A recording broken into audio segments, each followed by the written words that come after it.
Not everyone you're impressed with initially is actually the ideal spouse. They might be good at the university, or wherever else. They might be good at the workplace. But if you were to visit their home and see how they lived and meet their folks and their broader family, you would definitely wash your hands off the ideas that you might be developing in your mind. I'm not saying they're not a good person, but the environment is such. I have within my own home, sometimes comments fly that, had this person known how you live, perhaps how difficult it is to live with you, they would have never shown an interest in you. You have comments flying around in the extended home.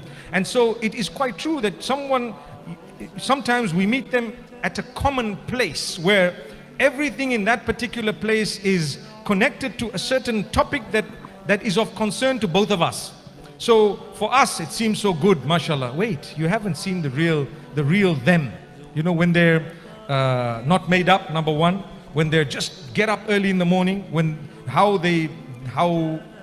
For example, how disinterested they might be in cleaning up after themselves. And so many factors. So I think from the initial stage, I've said it, I'm repeating it, don't donate. I'm using the word donate because people give donations, Don't donate your heart or your mind to someone until you really, really have answered a few questions. And one of them would be, it needs to be kept within the framework of Allah, subhanahu wa ta'ala's pleasure. And then involve your folks. And then at the third level, you would want to actually take it a step further. And I want to raise one very interesting point. There is shaitan. Shaitan beautifies things that are haram. You need to know this. And what does he use? He uses halal bait.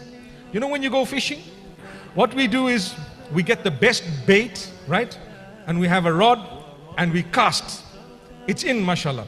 And you have fish. What do? They see a worm, they see the bait, they are confused, they bite. What was our intention? To catch. Shaitan uses the same plot with us. So it looks like food, it looks like something good. Once you bite, you're caught. And then they bring you in, they rope you in slowly but surely, and you come up and suddenly that's the fish. As you get out of the water, what happens? You die. Subhanallah. So this is what happens to us. So it starts in a haram way. You see, for example, a brother, a sister, mashallah, good, really good. Hijab, excellent, alhamdulillah. Salah, beautiful, mashallah. Everything's in order. Wow, soft spoken, very helpful, mashallah. Up to that point, alhamdulillah, good, subhanallah. So the point I'm raising is, you say mashallah, you're excited and so on. And then, you exchange numbers or somehow you get into contact with the person. And guess what shaitan does? Shaitan makes this guy get you up for Salatul Fajr. So he messages you early in the morning, 5 o'clock, beep, beep. Get up for Fajr. Wow, come on. I've known of a case where they turn on the live videos to prove that I'm reading Salatul Fajr. Wow, subhanallah. And you feel so good, mashallah. You did the salah for the sake of Allah. I'm not saying no, but the guy woke you up, number one. Number two is, after a time, he starts telling you, you know what? You need to give up your bad habits, and you tell him, and each one of you, you've helped yourself improve, perhaps from a religious perspective. That was in a way a good thing, but the fact that it happened such that you're now donating your heart before you've involved your folks. And your argument is, but this person brings me closer to Allah. And then you bite. And what happens? Your life is gone. Subhanallah. You've drawn in, you pulled in, and you're taken out of the water. Perhaps you might start zina. And you don't even know. And then you'll tell yourself, but Allah is Ghafoorur Rahim. Didn't you hear the lecture we heard the other day? Not going to do it again, inshallah. And the following day, okay, let's get up for tahajjud now. We do tawbah. Subhanallah. Now, if you notice, on one hand, it's a good thing to be reminded about doing a good thing and you feel like you've improved as a Muslim.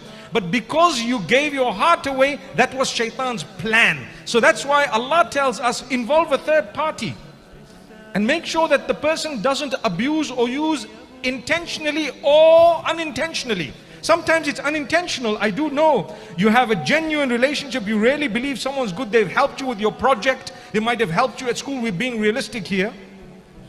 And you start developing feelings. You need to watch out. At that stage, you're still in control. People say, but I'm not in control of my feelings. Initially you are. Let's not lie. Initially you are. But it's how you allow it to go further that would actually make you enslaved by those feelings. So we need to know that it was just an example I gave, that sometimes shaitan does use a trap. Be careful of these traps. Like I say, while it's good to encourage one another to become better Muslimin, but don't ever let that make you come out of the water itself. And then, you've committed something that's major. May Allah forgive one and all. Ameen.